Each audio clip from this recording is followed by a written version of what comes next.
Monsieur le ministre, je vous laisse la parole pour conclure. Merci beaucoup, mesdames et messieurs. Je disais il y a un instant, je suis heureux de vous retrouver, d'abord pour participer à l'instant à cette remise de prix mérités, prix qui viennent souligner l'implication des élèves de chacune de nos écoles de service public. Heureux aussi, et principalement aujourd'hui, de vous retrouver pour la clôture de la consultation des agents et des usagers du service public qui a été organisée et dont les principaux enseignements ont été présentés au cours des derniers instants par les différentes équipes de la DGAFP ainsi que de nos partenaires dans les préfectures de région, notamment les secrétariats généraux et les plateformes, ainsi que nos partenaires du CNFPT ou encore de la fonction publique hospitalière ou du Conseil supérieur de la fonction publique territoriale. La transformation de l'action publique est, vous le savez, un engagement fort pris par le président de la République pour modifier, changer profondément les habitudes et faire en sorte de mieux répondre aux attentes de nos concitoyens. Il a cette conviction que nous partageons, que cette transformation de l'action publique est un gage de réussite du pari que nous avons à relever collectivement pour la cohésion sociale d'abord du pays, la cohésion économique et la sécurité de l'ensemble de nos concitoyens. Nous devons être ambitieux, nous devons aussi être exemplaires en matière d'action publique et nous devons, avec ce forum, avec les différentes réformes que nous menons, redonner du sens et de la cohérence au service public et déployer toutes les actions nécessaires pour renforcer leur accessibilité, cela a été souligné tout au long de cet après-midi, leur efficacité sur l'ensemble du territoire. Et c'est là l'enjeu principal du projet de transformation Action publique 2022 qui a été initié par le gouvernement à l'automne dernier et qui se traduira dans les prochaines semaines. Il est pour nous essentiel que les agents et les usagers du service public soient acteurs de cette transformation. Et c'est une des raisons qui nous a amenés à faire le choix d'organiser un forum de l'action publique ouvert à toutes les parties prenantes et permettant à chacun, agent ou usager du service public, d'exprimer ses attentes, ses propositions en matière d'évolution des services publics, en matière de gestion des ressources humaines dans la fonction publique et en matière d'organisation de ces mêmes services. Les chiffres vous ont été rappelés il y a quelques instants, mais je me permets de les citer à nouveau devant vous. Plus de 150 000 personnes ont consulté la plateforme numérique qui a servi de support aux échanges. Plus de 17 000 personnes ont répondu au questionnaire en ligne et plus de 5 000 ont fait le choix de s'exprimer par des contributions ad hoc, parallèlement au vote qu'ils ont pu exprimer sur les différents items qui étaient proposés. S'agissant des événements RH organisés localement en complément de la plateforme numérique, ce sont 600 personnes qui ont été mobilisées pour réfléchir collectivement à des pratiques de ressources humaines plus attractives, plus respectueuses de la qualité de vie au travail des agents publics. Et je suis très heureux de voir avec vous qu'un certain nombre des initiatives, un certain nombre des projets nés de ces ateliers sont d'ores et déjà accompagnés par la DGAFP au titre du Fonds à l'innovation. Je veux aussi remercier, et je l'ai fait il y a un instant, les 140 élèves des écoles de service public, futurs fonctionnaires, qui ont été mis au défi de co-construire le service public de demain. Et vous avez pu prendre connaissance d'un certain nombre de projets intéressants et qui démontrent à la fois la volonté d'adaptation, de modernisation, mais aussi l'attachement aux valeurs du service public, à toutes les valeurs. Et je pense notamment à la dernière extrait vidéo qui vise à déconstruire les stéréotypes, à lutter contre les discriminations, à faire en sorte de donner au grand public le vrai visage de la fonction publique d'aujourd'hui, visage plus ouvert, plus divers aussi, que celui que les uns et les autres veulent parfois bien véhiculer ici ou là. À toutes et à tous, je veux exprimer mes remerciements, ma reconnaissance, celle de Gérald Darmanin, ministre de l'Action et des Comptes publics, et à travers nous, celle du gouvernement pour avoir participé à chacun de ces moments, à chacune de ces étapes et avoir co-construit les enseignements, les conclusions qui vous ont été présentées aujourd'hui. Je veux d'abord souligner à la fois la disponibilité, la franchise, le caractère constructif, mais aussi la force des propositions de chacun des participants et dire combien ces remerciements, au-delà de celles et ceux qui ont directement participé comme acteurs à ce processus de forum, à ce forum de l'action publique, ces remerciements s'adressent aussi à celles et ceux qui l'ont organisé, à celles et ceux qui l'ont porté dans les territoires, les équipes de la DITP, les équipes de la DGAFP, les directions et équipes des plateformes régionales de ressources humaines, en Bourgogne-Franche-Comté, en Occitanie, dans le Grand Est, dans les Pays de Loire, dans les Hauts-de-France ou encore en Île-de-France, puisqu'ils ont été directement mobilisés, ainsi que les directions et équipes d'écoles de services publics. Je veux aussi leur dire à toutes et tous que tout ce qui a pu être exprimé, sous une forme ou sur une autre, dans le cadre de ce forum, nous est extrêmement précieux et nous sera extrêmement précieux dans les temps qui viennent. Ce sera extrêmement précieux pour enrichir la concertation que nous avons lancée au titre du programme Action publique 2022, mais aussi pour améliorer le cadre de gestion des services publics et des agents publics Et la restitution d'aujourd'hui est aussi l'occasion pour nous de mettre en lumière la richesse des contributions reçues, la diversité des attentes, je vais y revenir, et le haut niveau d'exigence des agents et des usagers des services publics. Il y a dans les témoignages que nous avons reçus, dans les échanges qui ont eu lieu sur le terrain, ailleurs aussi, dans les réunions que nous avons organisées, sur la plateforme numérique, il y a une expression qu'il faut retenir, qui est celle de l'attachement profond aux valeurs du service public. Mais il faut aussi retenir, au-delà de cet attachement à des valeurs que nous partageons les uns et les autres, des interrogations, de l'incompréhension,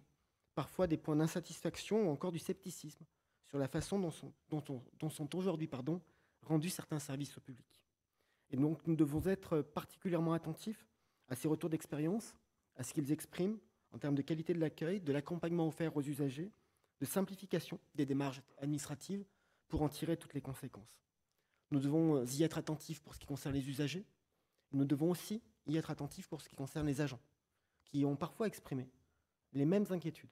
les mêmes interrogations, parfois les mêmes insatisfactions que les usagers, qu'ils sont aussi peu dans leur vie personnelle et que nous devons entendre. Le projet de loi pour un État au service d'une société de confiance, dite loi ESSOC, adopté en première lecture au Parlement il y a quelques semaines, offre de premières réponses en matière de simplification de l'action publique et de changement de culture administrative. Il consacre notamment le droit à l'erreur, le droit au contrôle, il vient renforcer la possibilité de transaction, la possibilité de médiation, il vise à mettre en place des références uniques de manière à faciliter la vie des usagers et simplifier les relations entre les différentes administrations. De la même manière, lors du comité interministériel de transformation publique du 1er février dernier, nous avons aussi fait le choix, au niveau du gouvernement, de développer un certain nombre d'indicateurs. Non pas des indicateurs pour mettre en place des indicateurs de performance qui viseraient à comparer la qualité respective de tel ou tel service, mais plutôt des indicateurs pour permettre aux uns et aux autres d'avancer, pour permettre aux uns et aux autres de mieux comprendre le fonctionnement du service public, et je suis persuadé aussi de cela, pour démontrer, quand c'est nécessaire aux usagers, que la qualité du service qui leur est rendu est déjà une qualité de haut niveau, que les performances de chacune de nos administrations, la qualité de l'engagement doivent être reconnues et doivent être aussi par ces indicateurs rendus publics. Nous devons poursuivre et amplifier ces efforts pour l'accessibilité des services et veiller à ce que les futures réformes qui seront décidées en matière d'organisation des services publics, que ces futures réformes puissent nous permettre de garder une vigilance extrême sur ces questions d'accès. Nous devons être extrêmement attentifs à l'accès de toutes les populations, notamment les plus fragiles, celles qui sont le plus éloignées des services publics, à l'ensemble des services partout sur le territoire. C'est une question de valeur, c'est une question d'égalité, c'est une question aussi d'attachement à ce qui fait la République et à ce qui fonde finalement le pacte républicain au travers des services publics et de l'accès à ceux-ci partout et en tout temps. Il nous faut également prendre en considération, et cela a été souligné à l'occasion des échanges de cet après-midi, le caractère ambivalent du ressenti des usagers face à la dématérialisation des procédures et mieux accompagner sur le plan humain ce processus de simplification de l'action administrative. Il s'agit d'être vigilant sur les attentes des usagers, et je l'ai dit il y a un instant, il s'agit aussi d'être vigilant sur les attentes des agents et sur les interrogations, les motifs d'inquiétude qui ont pu être exprimés à l'occasion de ces différentes consultations. Il y a, dans ce qui ressort de la consultation nationale, beaucoup d'attentes et un haut niveau d'exigence de la part de nos agents à l'égard des managers et des employeurs publics. Il y a aussi un besoin très net de souplesse et d'autonomie dans l'exercice des fonctions, de plus grande valorisation du travail effectué, de perspectives nouvelles d'évolution professionnelle ou encore d'amélioration de la qualité de vie au travail. Et si nous mettons un point tout particulier, si nous portons une attention toute particulière à répondre aux attentes des usagers, il nous faut aussi répondre à ces attentes de la part des agents, et cela fait partie de ce qui nous permettra collectivement, là aussi, de répondre à la question de l'attractivité de la fonction publique et de répondre à la question de l'attractivité des carrières dans la fonction publique. Ces sujets ne sont évidemment pas totalement nouveaux dans le débat social, et beaucoup correspondent à la fois à des priorités d'ores et déjà engagées au titre de l'agenda social, à des expressions d'ores et déjà entendues dans les différentes instances de représentation ou de consultation de la fonction publique, et c'est là le rôle qu'il faut saluer des organisations syndicales comme des collèges d'employeurs, de la fonction publique hospitalière et de la fonction publique territoriale, que de faire vivre ces débats, de les nourrir et de traduire à la fois les attentes, parfois les inquiétudes, mais aussi les motifs de satisfaction et l'enthousiasme qu'il y a, l'engagement qu'il y a à servir la fonction publique. Ce qui ressort avec le plus de force et d'insistance dans le cadre de ce forum, pour les agents, C'est à la fois, et je le disais il y a un instant, ce besoin de décloisonnement, d'ouverture, de plus grande transversalité au niveau interministériel comme entre chaque versant de la fonction publique. Il y a une attente très forte d'être davantage soutenu, accompagné et reconnu par son manager, faisant ainsi porter une responsabilité plus forte à l'égard de l'encadrement intermédiaire au fur et à mesure que les frontières horizontales et verticales s'atténuent sous l'effet notamment du numérique. Cela nécessite un dialogue social de proximité, cela nécessite une reconnaissance de l'encadrement intermédiaire. Nous avons parfois, peut-être, trop porté attention à la fois à celles et ceux qui exercent les fonctions de direction centrale, de haute responsabilité, à la haute fonction publique, à celles et ceux qui exécutent au quotidien et qui mettent en œuvre les décisions qui ont été prises, mais pas nécessairement assez, à celles et ceux qui sont pourtant un rouage essentiel, c'est-à-dire l'ensemble de l'encadrement intermédiaire, l'ensemble de celles et ceux qui animent les collectifs de travail, l'ensemble de celles et ceux qui incarnent au quotidien à la fois les directives, les orientations qui sont données, mais aussi la responsabilité première de leur mise en œuvre avec leurs équipes et en s'appuyant sur chacun de leurs collaborateurs, chacun de leurs agents. L'ensemble de ces attentes seront prises en compte dans le cadre de la concertation que nous avons par ailleurs engagée depuis le mois de février avec les partenaires sociaux et les employeurs publics afin de refonder le contrat social avec les agents publics. Vous le savez, il s'agit là d'un chantier prioritaire pour le gouvernement et nous considérons que la transformation de l'action publique ne peut se faire sans les agents publics et qu'elle est faite aussi pour eux. Qu'ils soient titulaires, qu'ils soient contractuels, qu'ils soient agents de l'État ou des versants territorial et hospitaliers de la fonction publique, ils bénéficieront au terme de la concertation engagée de conditions d'emploi renouvelées qui doivent leur permettre d'être mieux reconnus dans l'exercice de leurs fonctions,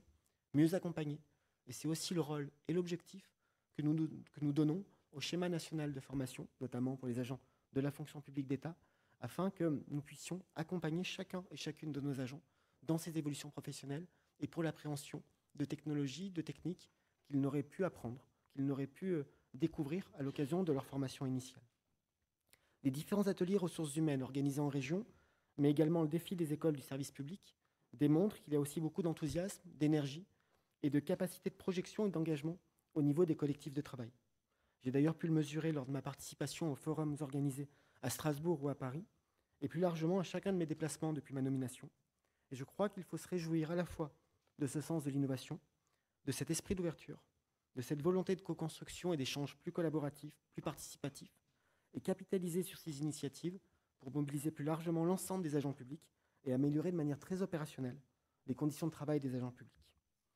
Cela a été dit aussi cet après-midi, le numérique, la digitalisation occupent une place à part dans les réflexions des uns et des autres, agents comme usagers.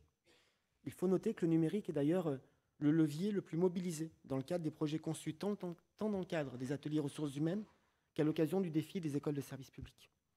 Parmi l'ensemble des projets initiés à l'occasion de ces ateliers ou présentés dans le cadre du défi proposé aux écoles de service public, plus de 90% reposent sur le déploiement d'une application numérique au profit du plus grand nombre. Cela témoigne, et il faut le saluer, d'une certaine maturité de l'ensemble des agents publics à l'égard de ce levier, d'une profonde attente en la matière, notamment de renouvellement des applications RH mises à disposition des agents, de leurs managers ou de leurs responsables. Et il faut savoir répondre aussi à ces attentes. Le fonds d'innovation RH, qui a été présenté tout à l'heure, piloté par la DGFP, offrira un soutien financier et méthodologique aux projets les plus innovants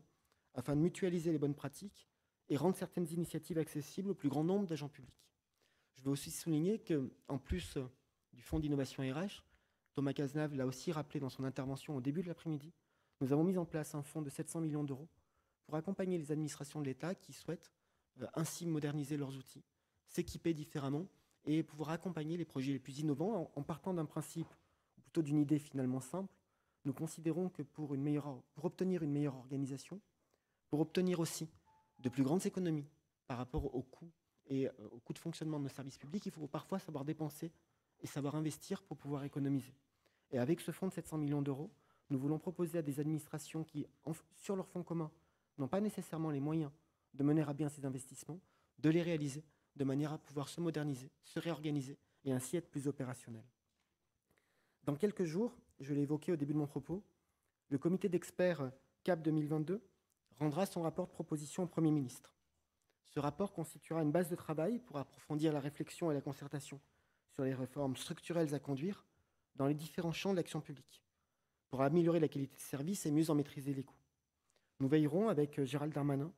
à relayer les enseignements tirés de ce forum de l'action publique auprès du Premier ministre et de l'ensemble des membres du gouvernement. Je précise aussi, j'ai eu l'occasion de le faire par ailleurs, que le programme de réforme Action publique 2022, qui sera présenté par le gouvernement dans quelques semaines, s'appuiera bien évidemment sur les travaux du comité d'experts que je viens de citer, s'appuiera sur les enseignements du forum et notamment les conclusions, les enseignements qui ont été présentés cet après-midi à l'occasion de cette séance de restitution, s'appuiera sur 5 ateliers transversaux initiés au sein des directions de l'administration centrale pour rénover le cadre de gestion des ressources humaines, pour rénover le cadre de la gestion budgétaire et comptable, et s'appuiera aussi sur les contributions des différents ministères qui tous, par l'intermédiaire notamment des secrétariats généraux, ont été amenés à faire des propositions et à initier eux-mêmes des programmes de réforme structurelle dans chacun de leurs périmètres de compétences. Ce programme sera présenté dans les prochaines semaines et il viendra ainsi compléter ce que nous avons d'ores et déjà fait avec la loi pour un État au service d'une société de confiance, comme à compléter certaines initiatives déjà prises en matière de réorganisation. Nous devrons veiller dans la mise en œuvre de ce programme à ce que les valeurs qui ont été rappelées cet après-midi, à ce que l'engagement pour le service public qui a été rappelé cet après-midi soit parfaitement pris en compte et faire en sorte ainsi que ce programme soit à la fois un programme de réforme structurelle, mais aussi un programme d'amélioration de la qualité du service rendu à l'ensemble des usagers et au travers des usagers, à l'ensemble de nos concitoyens. Nous poursuivrons parallèlement la réflexion sur les suites à donner à ce forum en termes d'association des agents et des usagers à la mise en œuvre des futures transformations de l'action publique. C'est avec l'implication, je l'ai dit tout à l'heure, de l'encadrement intermédiaire, une des clés de la réussite en termes de conduite du changement. Et nous avons eu l'occasion d'en débattre avec les partenaires sociaux et les employeurs publics dans le cadre du comité de suivi du programme Action publique 2022, sur la base d'un premier bilan dressé par France Stratégie des précédentes réformes de l'État, notamment la RGPP et la MAP. Et il nous faut encore approfondir la concertation sur ces enjeux essentiels, approfondir le bilan qui est dressé par France Stratégie de la conduite du changement telle qu'elle a été pensée, telle qu'elle a été organisée dans le cadre de la RGPP et de la MAP,